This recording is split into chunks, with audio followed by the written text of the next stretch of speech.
Want your travel photos to stand out? You should try an 85mm. While everyone else is shooting wide on their phones, your 85 will capture locations through a completely different perspective. But look, it's not the easiest lens to start with. Your subject and your work will have nowhere to hide.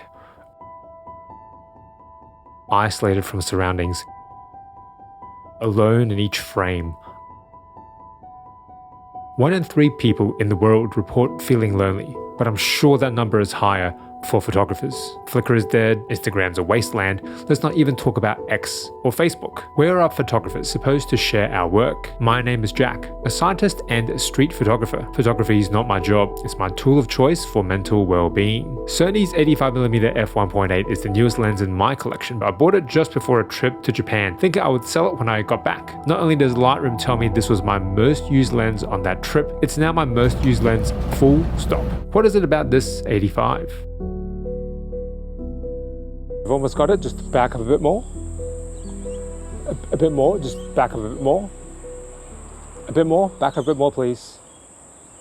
Just back up, come on. If you can get the working distance right, an 85mm is very versatile. Stop it down a bit, say to f4, f5.6 in a crowded setting in the city, and shoot something 10 meters or more away with a bit of lens compression. Your subject will be tack sharp, full of detail. Of course, you can shoot wide open, which looks especially great in nature scenes or cityscapes where the subject and the bokeh will look good in backlit scenarios. Then there's layering.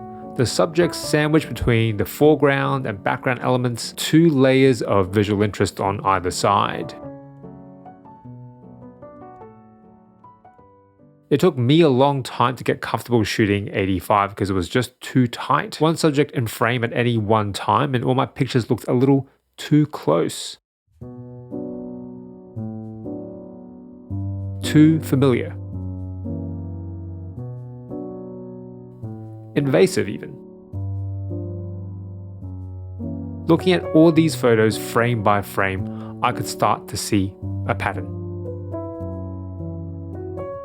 In Japan, there is an unsettling amount of stigma around mental health. The fact that there is a term in the Japanese zeitgeist, karoshi, death by overwork, suggests that this is a people accustomed to being hard on themselves. Everyone plays their part without complaint, working late into the night, polite to a fault, organized to the extreme. Does all of this take a toll over time? Following the UK's lead, Japan established their own minister for loneliness, but loneliness is an entirely subjective, individual experience. Sony's 85mm f1.8 tack sharp, full of detail. The build quality is good enough given the price. No aperture ring, mostly plastic, a bit of metal, some manual controls, great lens, but it does have one problem.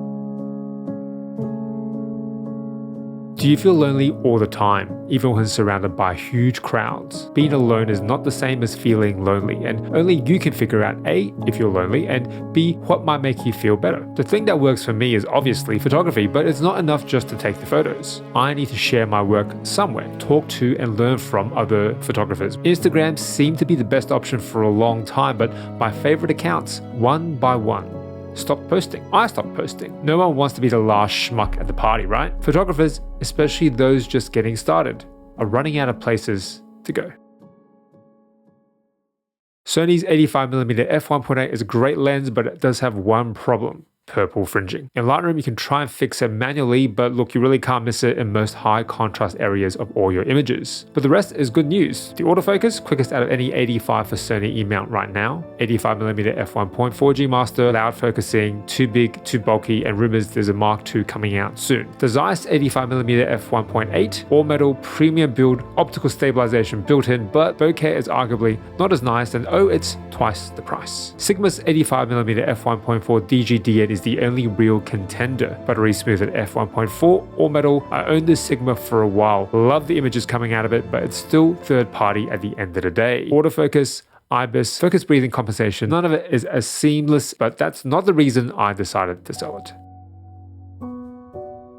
I had hundreds of thousands of street photos sitting on my hard drive for over 10 years worth of shooting, but otherwise no other purpose. I started posting on YouTube, and turns out this is where photographers like to hang out apparently. In the past 10 days, I've interacted with more photographers than in the past 10 years, and I've gotten some really good feedback from all of your comments. This is an open invitation. Leave a comment. Send me links to your work. Get into the weeds of your process for photography. I'm here for it. because this matters. I need this just as much as you do.